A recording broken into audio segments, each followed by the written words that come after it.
Decay అరుణ గారు, మీరు చెప్పే విధంగా నరేందర్ మోడీ గారి ఫోటోను రేషన్ కార్డుల మీద పెట్టాలని మీరు అడుగుతుర్రు. మీకు ఒక్కటే విన్నపించుకోదలుచుకున్నా. ఈరోజు తెలంగాణలో 90 లక్షల రేషన్ కార్డులుంటే 54 లక్షల రేషన్ కార్డులకే సెంట్రల్ గవర్నమెంట్ నుంచి బెనిఫిట్ వస్తుంది. 36 లక్షల రేషన్ కార్డులకు తెలంగాణలో ఉన్నటువంటి కాంగ్రెస్ పార్టీ అధికారంలో ఉన్న పార్టీయే దానికి సంబంధించినటువంటి ఖర్చు పెడుతుంది. మీరు 5 కిలోలు ఇస్తే తెలంగాణ ప్రభుత్వం 6 కిలోలు ఇస్తుంది. తెలంగాణ ప్రతి నెల 352 కోట్ల రూపాయలు దీనిపై ఖర్చు పెడుతుంది.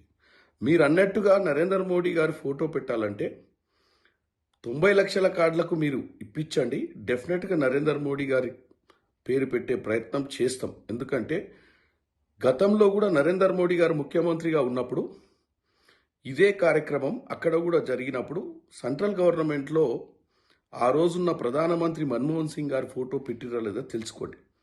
ఫెడరల్ స్ట్రక్చర్ని మీరు బాగా అర్థం చేసుకుంటారు అనుకుంటా.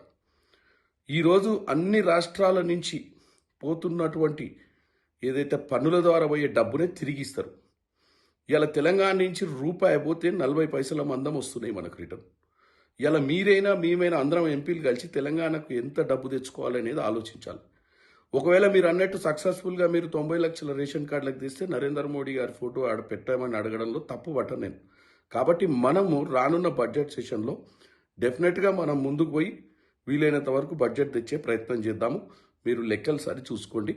డెఫినెట్గా రానున్న రోజులలో అందరం ఎంపీలం తెలంగాణకు రుణాలు తీసుకొచ్చే ప్రయత్నం చేద్దామని తెలియజేస్తున్నాం.